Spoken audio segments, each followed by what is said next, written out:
राधे राधे दोस्तों।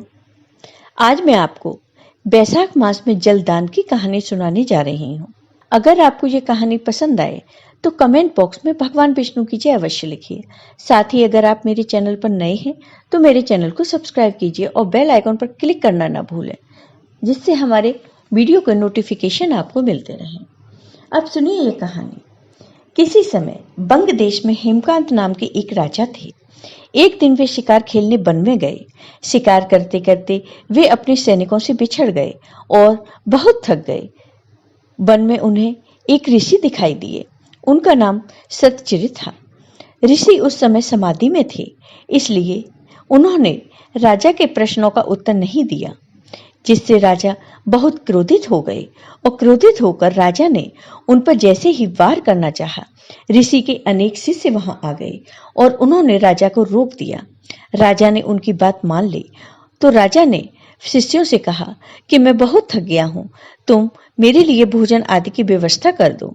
शिष्यों ने कहा, हे राजन, हम गुरु की आज्ञा के बिना कुछ नहीं करते, इसलिए हम आपका आतिथ्य नहीं कर सकते। शिष्यों के ऐसा करने पर राजा को क्रोध आ गया और वे बाण चलाने लगे। राजा के बाणों से कई शिष्य मारे गए।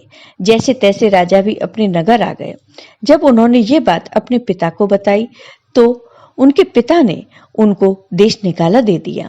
राजा साधारण रूप में बन बन भटकते रहे। इस तरह 28 साल बीत गए। एक दिन बैसाख मास में महामुनि त्रित जंगल से गुजर रहे थे। तभी भूख प्यास से व्याकुल होकर वे बेहोश होकर गिर पड़े। हेमकांत ने उन्हें देख लिया और पानी आदि की व्यवस्था की। हेमकांत के ऐसा करने से उनके पाप कर्म नष्ट हो गए। अंत समय में यमदूत जब हेमकांत के प्राण लेने आए तो वह भगवान विष्णु का ध्यान करने लगा। तभी भगवान विष्णु के दूत वहां प्रकट हुए और उन्होंने यमदूतों से कहा कि बैसाख मास में एक मुनि को जल पिलाने और उनके प्राण बचाने से अब हेमकांत निष्पाप हो गया है, इसलिए तुम यहां से जाओ। यही भगवान विष्णु का आदेश है।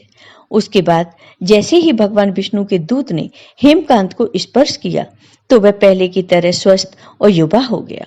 भगवान विष्णु के दूत ही हेमकांत को उनके महल लेकर गए और उनके पिता को पूरी बात बताई।